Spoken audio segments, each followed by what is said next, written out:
dapat. So, brad, ala, nanay po tanan, sige basahin. Una po na bro, ngano ang Katoliko wala man marehistro sa Security and Exchange Commission.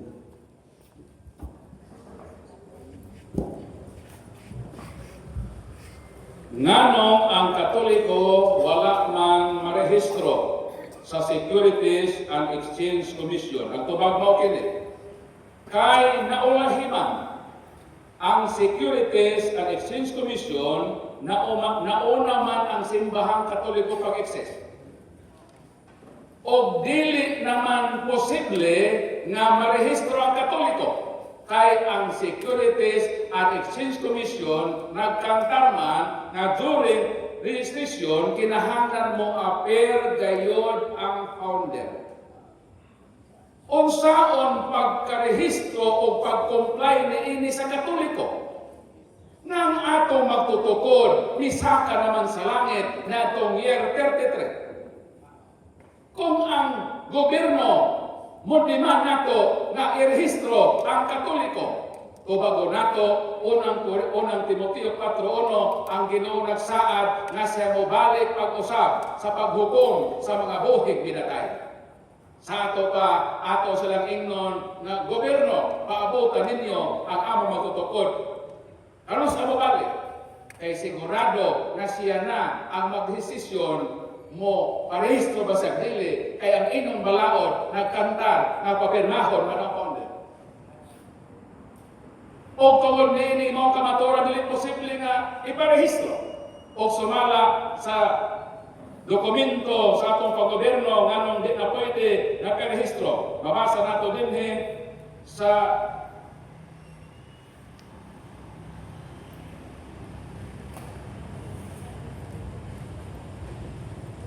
suwat-suwat sa mo. Kay kayo sa nato ng ebidensya din. The Law on Partnership and Private Corporation. Barlin versus Ramirez. So, ang korte may decide.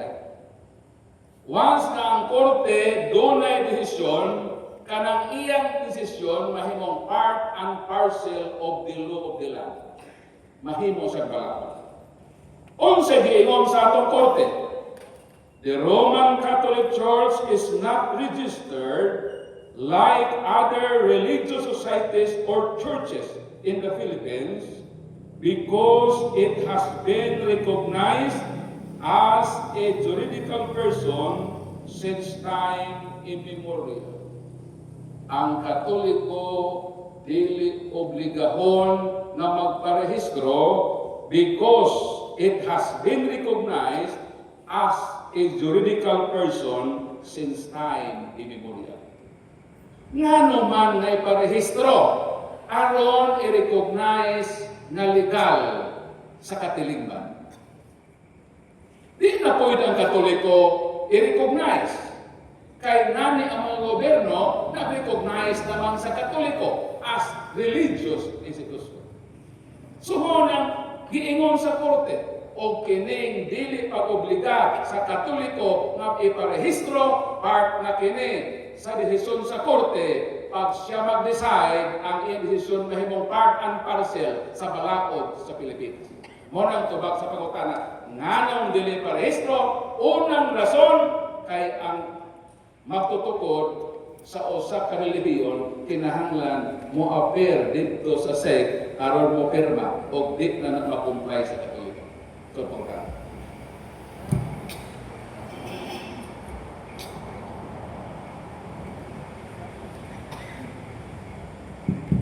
Sunod po number 4, unsa man kining pito ka espiritu sa pinadayag 4:5. Basahon nato ang teksto ang isitar. Ipadayag 4:5. Mato dinhi ikan sa trono manggula ang mga kilat o ang madalugdog o lanog sa tingog niini. Dito'y pito ka kinadagkutang mga sulo nga nagsiga atubangan sa trono. Mao kini ang pito ka espiritu sa Dios. So ang pangutana, unsa man kining pito ka mga espiritu sa Dios? Gipadayag Kapitulo 5, versikulo 8 mo kining atong mabasa.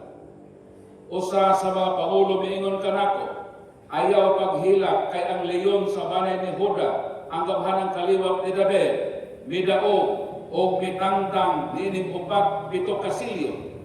O nakita ko ang dating karnero nga nagtino kaliwala sa tronos o gilibutan siya sa upat kabuhing binuhat. Ang nating karnero daw miagig pagkamatay, may pito kini kasungay o pito ka mga mata nga mao ang pito ka espiritu sa Dios nagipada ngadto sa tibuok ka kalibutan. Tikno, ang pito ka espiritu na anaa sa tubangan sa presensya sa Dios gipadala sa Dios ngadto sa tibuok ka kalibutan. Pangutana, kinsa man kining pito ka espiritu na anaa sa tubangan sa presensya? Gipadayag sa Dios. Unya nakita ko ang pito ka anghel nga nagbarog at tubangan sa Dios o gihatagan sila pito ka trompeta. Sila mao ang pito ka espiritu nga gipadala sa Dios ngadto sa tibuok ka kalibutan. Sa ato pa kining pito ka espiritu, mga spirit beings kini nga naa sila sa atubangan sa presensya sa Ginoo. Unsa man ang espiritu ha? Sa Hebreo 14, dili ba mga anghel, mga espiritu man nagisugo sa Dios aron mag-alagad sa iyang katawhan sa kalibutan? Sa ato pa kanang pito ka espiritu mo kana ang espirituhanong mga binuha na tuwa sa tubangan sa presensya sa Ginoo. Mao kadto ang pito ka mga anghel na suguon sa Ginoo na ipada sa kalibutan. Kinsa man ang usa niini? Lucas Kapitulo 1, versikulo 19, ang anghel mitubag, ako si Gabriel, nga nagtindog at tubangan sa Dios, nga maoy nagpadala kanako. So kanang 7 angels, na 7 spirits, na tuas sa tubangan sa presensya sa Ginoo sa langit, ang usa ni ana matod sa 1 Lucas 1:19, mao si Gabriel. Miklaim si Gabriel, ako ang anghel na naa sa tubangan sa trono sa Ginoo. Kinsa pa man ang usa? Tobit Kapitulo 4 versikulo 15. Mo kini ang ato babasa sa balang kasulatan. Ako mao si Rafael, usa sa pito ka mga anghel nga nagtindog diha sa mahimayaong presensya sa Ginoo. So duha na. Si Gabriel usa ko sa naa sa tubangan sa trono sa langit. Si Rafael ko miingon, ako ang usa sa pito ka mga anghel nga nagbarog diha sa presensya sa Ginoo. So kining pito ka mga anghel mao ni ang mga kining pito ka mga espiritu retirado ni sa pito ka mga anghel nga suguon sa Ginoo sa pagpahibaw ngadto sa kalibutan. Duha ni ana natubag nato nga si Gabriel o si Rafael. So mo nang tubag sa pagkakan. Next please. Ada. Okay, salamat ka rin. Para makabuhay ko rin. Gamay na lamang ako ay puno gamay pag-contextualize ra sa pangutana kabahin sa mga espiritu nga ikuhaan nato base sa ang gipadayag ay naniun naman nato ni pagsapot, no? Ang libro sa ang gipadayag pananaw ni San Juan, kasi San Juan bajay nagasuwat niya ng gipadayag. Mga pananaw ni siya nga giapil sa kanon boto pasabot, nga giapil sa mga libro sa Biblia tungod kay kini nahihaom man sa unsay dagway sa kahimayaan sa langit. Dili na to libugon nga dito sa langit naay daghang espiritu. Sa ginaingon ni Brad Paul, ang mga anghel are pure spirits. Unsa dili ra pud sila pito ra ka buok. Kay kung kuha nagreferensya sa mga ebangelista, ilabi na sa pagtug-an sa Ginoo, pagtubag sa Ginoo, di ko masasab, sorry no di na ko ka memorize sa unsa to bersikulo. At bitaw niingon ng Ginoo nga kung gusto ka ahong dadon ang libuan ka mga anghel sa pagbalik sa Ginoo sa katapusan higayon uban sa hutong sa libuan ka mga anghel dili kay pito ra ka espiritu nay daghang matang sa espiritu dito sa langit usa niini ang mga anghel aron dili tama libog sa pagsabot. So balik ko na ho, pag-contextualize sa mga pangutana, ang libro sa Gipadaya, mga nagpasabot o nagpatinaw na to sa kalainan sa ingnon tagpunga, kalainan sa mga mulupyo nga langit nun kaysa kalibo-kanon. Usa niini ang mga namudyo dito na mga espiritu. Like for example, ang mga anghel kay they are created, angels are created in pure spirit. So di ako puputong word po. Salamat. Ang sunod na pangutana, tubago ni word po.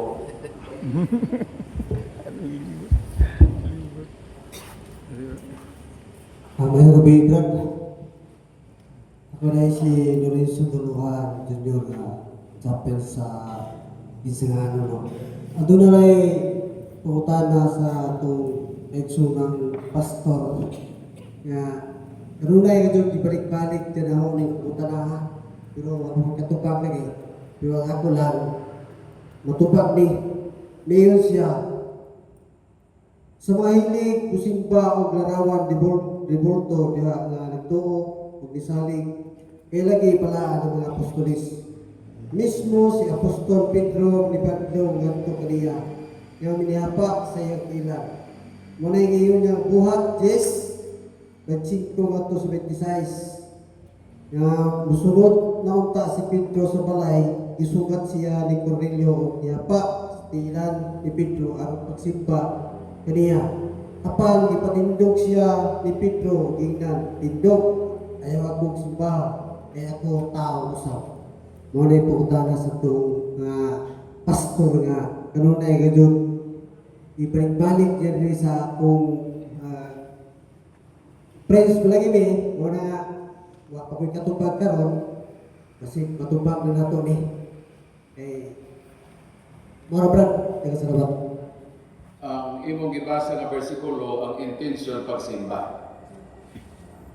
Ang pangutana, duha man ka klase ang pagsimba. Ang pagsimba gitawag adoration, ang isa gitawag nga veneration. Ang adoration mao ang pagsimba sa Dios. Di na pwede ihatag adto sa mga tao. Dayon sa imong gibasa, ang object sa pagsimba mao si San Pedro. O ang isimba usa ka pagan nga wa pa kailag Dios. Usa ka pagano kansang kultura musimba bisag unsa. Mo nang si San Pedro naka-discern na ang akto sa iyang pagsimba dili kay veneration, kundi adoration. Kay kadtong si Cornelio nga isimba niya, wa pa man to ka-identify unsa ng adoration kung unsa ng veneration. Ang nahibaw na ato nga pagsimba, adoration man kay mga pagan worshipper man to sa mga Dios. So mo na si Pedro may prohibit niya. Ngayon nagbuhata. Kaya nahibalo siya na ang worship nagihatag ni Cornelio, nahibalo siya na kanang pagsimbaha mo po ng pagsimba na ginahatag sa mga pagan ngadto sa ilang di-recognize nga God. So may adoration. Mo nang bawal ang San Pedro. Pero it does not follow na every time na muyukbo ka, na isipon na dayon nga worship na adoration. Kaysa laing mga parte sa Bible na ako mabasa nato kasi Nabucodonosor. Misimba man po. Miyugbo sa tiilan ni Nabucodonosor. Sumala sa Daniel 2:46. Pero nga nang wakman ni Daniel siya badlonga. Kung atong basa sa 47, miingon si Nabucodonosor, miingon ng hari, kang Daniel, matuod gayod ang imong Dios, mao ang Dios sa mga Dios o Ginoo sa mga Ginoo o tigpadayag sa tanang mga talinghaga o tinago mga butang. Sa ato pa kining si Nabucodonosor na miyukbo bisimba kang Daniel, nakailaman og Dios si Daniel. Nang imong Dios, mong Dios sa mga Dios. Sa ato pa, ang iyang pagrespeto as akto sa gesture sa iyang pagtahod kang Daniel, dili isipon na adorasyon. Kaya nakailaman siya o Dios. Ang iyang pagrespeto kang Daniel, pagrespeto isip alagad kung propita sa Dios. Mao nang atong sabton nga dunay duha ka klase nga worship. O ang word nga worship, gikan na sa Grego. Nang buti pa sa proskunyo. What is proskunyo? Ang iyang root word is kunyo, meaning to kiss. Paralita. Kining pag-kiss, depende na sa imong ihalukan. Ikaw as tatay, pwede bang muhalo ka sa imong anak? Pwede, di ba? Pwede kang muhalok either sa aping, pwede po ka muhalok either sa agtang. Vice versa, ang imo pong anak, o ikaw nga to sa imong anak. Pero kung ang imong halokan ng imong asawa, dapat lips to lips na. Di ba? O ka ng imong paghalok sa imong asawa nga lips to lips, di man ang imo pwede mahatag sa imong anak. Pwede ba di ay? Na ikaw nga tatay, makiglips hulog ka sa imong anak na babae. Di ba dili? Labaw na ako imong anak lalaki. Di ba? Pero, puro na siya nga word na halok. Mo na ang word na dito na-derive ang worship sa proskunyo, konkonyo. Ang konyo is halok. Pwede ka mo halok bisan kinsa. Pwede ka mo halok sa imong lolo, sa imong inahan, pero na ay halok nga dili ikahatag ni bisan kinsa, ihatag lang nimo na sa imong asawa, mood nang sa Dios. Na ay mga respeto kung gesture na mahatag ni bisan kinsa, apan na ay pag-worship na sa Dios lang na nimo ihatag. Mo nang gitawag nga adorasyon. So katong gihimo ni Pedro, na discern ni Pedro, kaysa may gi-worship, nahibalo siya na ang worshiper, isa lang ka-worship na hibawan. Worship sa gi-recognize na Diyos. Pero, lahi ang kaso ng Nabucodonosor.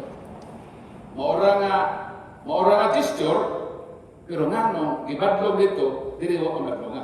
Kaya naay kalahian. Kaya dito wa pa kailang tinuod ang Diyos, kaya nakailang man ang tinuod. Mura po kang Katoliko.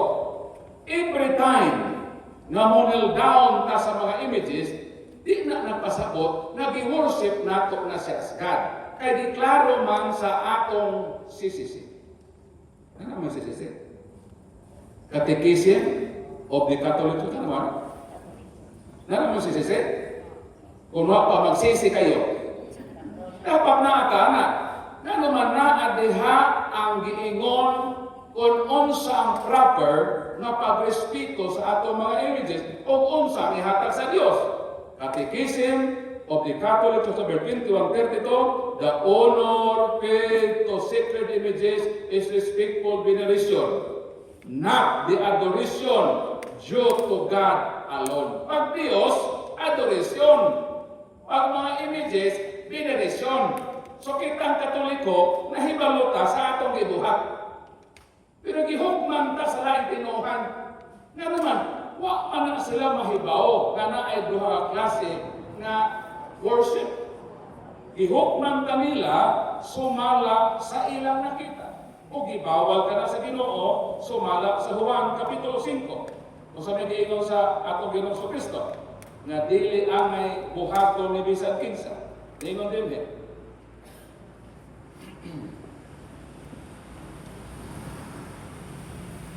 Ayaw na kamo paghukom, pinaagi sa inyong makita, kundili pinasubay sa hustong sukdanan. Every time na makakita sa nagluhod ka sa katubangan sa larawan, nag-worship ka sa larawan. Huwag nila pangutan-a, kitang hintungdan, kung kita ba sa atong paghimo niya na i-worship ba nato ang image sa kanya. Kaya giklaro man na sa ato sa panahon pa lang sa atong pagsimba. Kung sa may starting sa misa, himaya sa Diyos dito sa langit. Ang pangutana, asa man ang atong Diyos? Iklaro man nga to asa langit.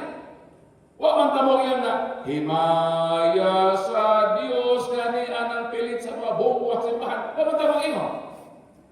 O giklaro man sa atong bito ako. Kung kinsa nga atong Diyos. Bito ako sa Diyos nga mahal makagagahom sa katanan. Magbubuhat sa langit o sa yuta. O sa atong pag-ampo, samahan namo mayong pagkita, amahan namo na naaka sa langit. Wa man tamo nga amahan namo nga naaka nagbitay-bitay sa cross. Wa man tamo iyon. So meaning, di kanila i-judge according sa ilang nakita. I-judge kanila according sa kung unsa ang teaching sa atong simbahan. So mo na tubag sa pagkutan. Salamat po. So pagkutan.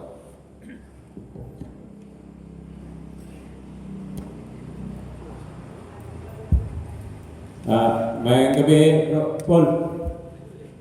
Ako na itong nag-order ng magsisisi o kalibre 45. Salamat. So na pinay mo kalibre 45. So sa wala pa na malibro ka ng kalibre 45, meaning ana 45 kadi kalibreng tubag sa mga atake sa laing tinuhan.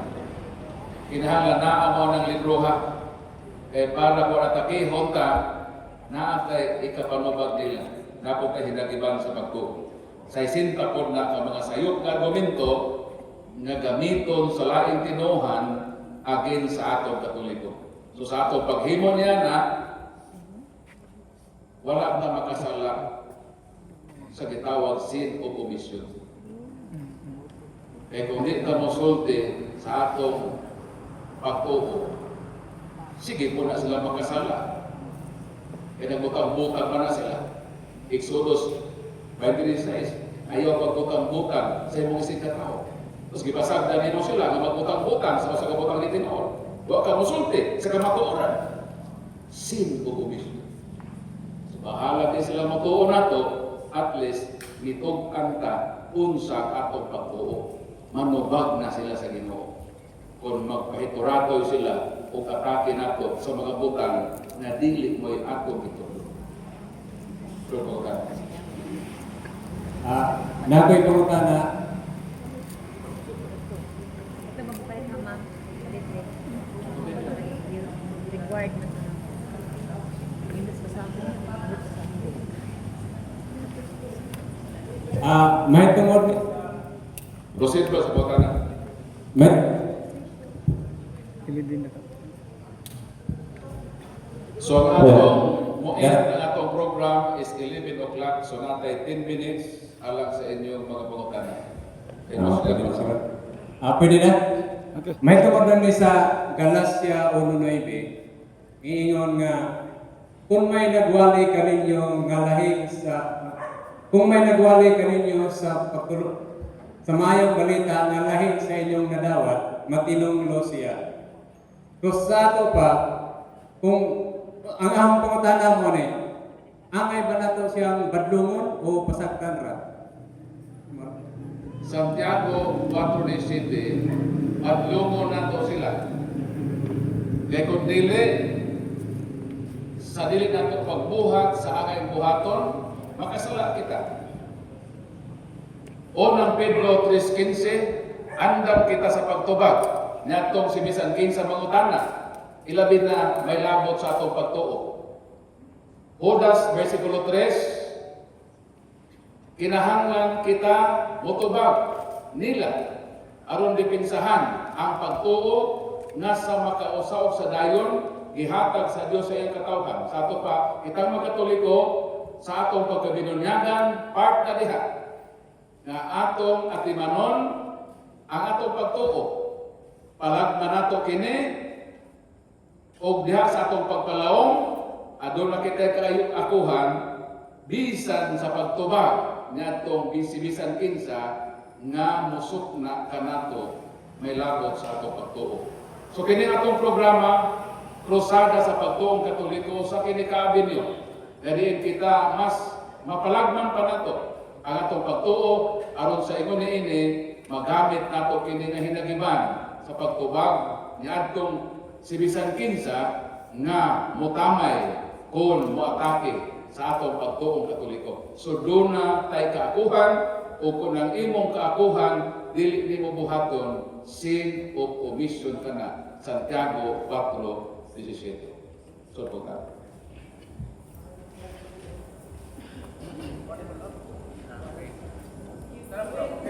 So 7 minutes. Ugma alas 7 gihapon dito ta sa Taat. Sa Sabado alas 7 gihapon sa Hilaan. So open gihapon kung makuyog mo dito sa amo, mo sunod mo at least lahi na po ang mga question nga inyong madungog part gihapon sa ato nga deepening o pagpalawong aron tunan o kapunan ang atong pagtuo sa Katoliko. So, last question? Wala na? Wala na. Atong tawagon si Padre alang sa mga announcement o sa closing prayer. So, salamat sa iyong pagpaminaw o kanayang mga libro na ito, pahimosli ka na, kumanto mo sa kunanak, hindi, mahal naman ang question. At least, wak na na shipping. Salamat sa Team Liverpool, salamat din nga niya karon, salamat sa mga nag-andam sa ato venue, sa tanan nga naghapon ng gulay, salamat unsa kung doon na pa'y manginahanglan o mga libro ugma naranas kong pinto Liverpool, no? O kung naapay mga sobra. Daghang salamat. Manindog ta, palihog ang Ginoo, mga kaninyo. Manalangin kaninyo, Diyos na maglalagawon sa tanan, na namahal, kakanganak, ug ang Espiritu Santo. Amen. May gabi sa tanan.